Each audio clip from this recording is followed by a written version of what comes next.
പത്മരാജൻ എന്ന ആ ഒരു ലെജൻഡിനെ കുറിച്ച് ഓർക്കുമ്പോൾ അദ്ദേഹം നമ്മളിലേക്ക് സമ്മാനിച്ച പ്രണയമാണ് ഏറ്റവും ആദ്യം നമ്മുടെ മനസ്സിലേക്ക് വരിക. പ്രണയത്തിൻ്റെ വ്യത്യസ്തമായ സങ്കല്പമാണ് അദ്ദേഹം നമ്മൾക്ക് പകർന്നു നൽകിയത്. ആ പ്രണയത്തിൻ്റെ പൂർണ്ണമായ അവകാശിയാണ് അമ്മ. ഈ ഒരു ദിവസം അമ്മ അദ്ദേഹത്തിൻ്റെ പ്രണയത്തെ ഓർത്തെടുക്കുന്നത് എങ്ങനെയാണ്?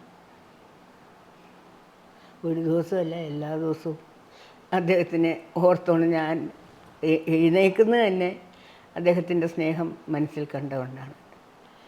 സ്നേഹം മാത്രമേ തന്നിട്ടുള്ളൂ എല്ലാവർക്കും. കുടുംബത്തിലായാലും സ്വന്തം മക്കൾക്കായാലും അനന്തരവർക്കായാലും പെങ്ങന്മാർക്കായാലും എല്ലാവർക്കും അദ്ദേഹം സ്നേഹം മാത്രമേ തന്നിട്ടുള്ളൂ. അത് എങ്ങനെ മറക്കാൻ ഒക്കും? കൂടിക്കൂടി ഓരോ സന്ദർഭത്തിലും നമ്മൾ അദ്ദേഹത്തിനെ ഓർക്കും. എന്താ വെച്ചാൽ അദ്ദേഹം ആ സന്ദർഭത്തിൽ എങ്ങനെ ആയിരിക്കും എന്നുള്ള കാര്യം ഇങ്ങനെ ഓർത്തോണ്ടേയിരിക്കും. ഞാനെപ്പോഴും പറയാറുണ്ട്, ഇനിയൊരു ജന്മം ഉണ്ടെങ്കിലും അദ്ദേഹത്തിൻ്റെ ഭാര്യയായിട്ട് ജനിക്കാൻ യോഗം തരണേ ഭഗവാനെ എന്നാണ് എൻ്റെ പ്രാർത്ഥന.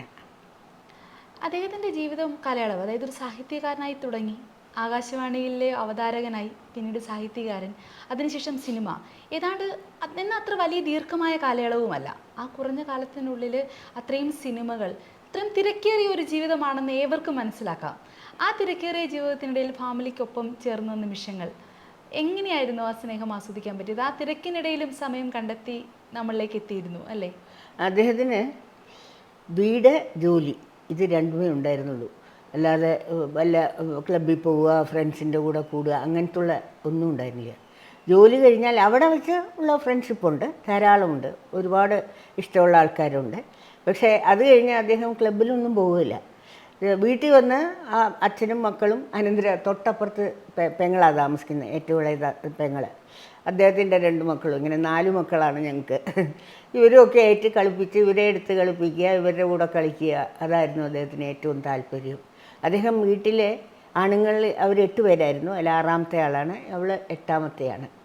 ഈ ഏറ്റവും കുഞ്ഞായിട്ട് നടന്നപ്പോൾ ആഗ്രഹിച്ചിരുന്നതായിരിക്കാം അദ്ദേഹം, കിട്ടിയിരുന്നതും ആയിരിക്കാം കുട്ടികൾക്ക് കൊടുക്കുന്നത്. കുട്ടികളെ ഏതു നേരവും കുട്ടികളുടെ കൂടെയായിരുന്നു. ഇവിടെ ഉള്ളപ്പോഴൊക്കെ ഞങ്ങൾ ഒരുമിച്ച് അദ്ദേഹം കുട്ടികളുടെ കൂടെ ഒരു കുട്ടിയാവും, അങ്ങനെയായിരുന്നു.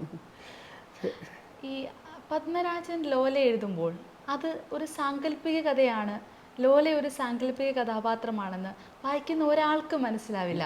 ഞാൻ ആ കഥ വായിച്ച് അതിനുശേഷം എൻ്റെ മനസ്സിൽ ഞാൻ അദ്ദേഹത്തിൻ്റെ വിക്കിപീഡിയയിലേക്ക് അന്വേഷിക്കുന്നു, അദ്ദേഹം പുറത്ത് പോയിട്ടുണ്ടോ, അവിടെ പോയപ്പോഴത്തെ അനുഭവമാണോ, സ്കോളർഷിപ്പ് കിട്ടി പോയപ്പോൾ ഉണ്ടായ ആ ഒരു അനുഭവമാണോ എന്നൊക്കെ ഞാൻ തേടി പോയിട്ടുണ്ട്. കണ്ടെത്തിയില്ലെങ്കിലും അങ്ങനെ വിശ്വസിക്കാൻ ഇഷ്ടപ്പെട്ട ഒരാളായിരുന്നു, കാരണം അത്രയും തീവ്രമായിരുന്നു ആ വാക്കുകൾ. അതിനുശേഷം ഒരിക്കൽ അമ്മയുടെ ഒരു ഇൻ്റർവ്യൂ കണ്ടപ്പോഴാണ് ഞാൻ മനസ്സിലാക്കുന്നത് അത് സാങ്കല്പികമായിരുന്നു. അപ്പം അമ്മയ്ക്ക് തന്നെ അത് ഇങ്ങനെ ഇത്രയും സാങ്കല്പികമായിട്ട് എങ്ങനെ എഴുതാൻ പറ്റുമെന്ന് അമ്മയ്ക്ക് തന്നെ സംശയമുണ്ടായി എന്ന് ആ ഇന്റർവ്യൂവിൽ അമ്മ പറഞ്ഞു കേട്ടിട്ടുണ്ട്.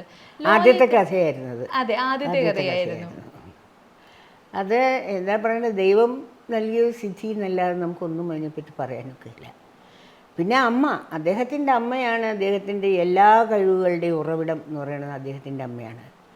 കൊച്ചിലേ തൊട്ട് കഥ പറഞ്ഞ് അദ്ദേഹത്തിൻ്റെ അതിൻ്റെ പുസ്തകത്തിൽ എഴുതിയിട്ടുണ്ട്, അദ്ദേഹത്തിനെ കഥാകാരനായിട്ട് മാറ്റിയത് എൻ്റെ അമ്മ ദേവകി അമ്മയാണ് എന്ന് പറഞ്ഞാൽ. ആ അമ്മ ശരിക്കും കൃഷ്ണനും ദേവകിയും പോലെ തന്നെ അമ്മയും മകനും തമ്മിൽ ഏതുനേരം അത്ര അടുപ്പമായിരുന്നു. അത് ഇടയ്ക്ക് കൊച്ചിലെ വല്ലാത്തൊരു അസുഖം വന്നു, നടക്കാൻ ഓടി നടന്ന കുട്ടിക്ക് പെട്ടെന്ന് കാലൊക്കെ വന്ന് പഴുത്ത് നടക്കാൻ പറ്റാതെയായി.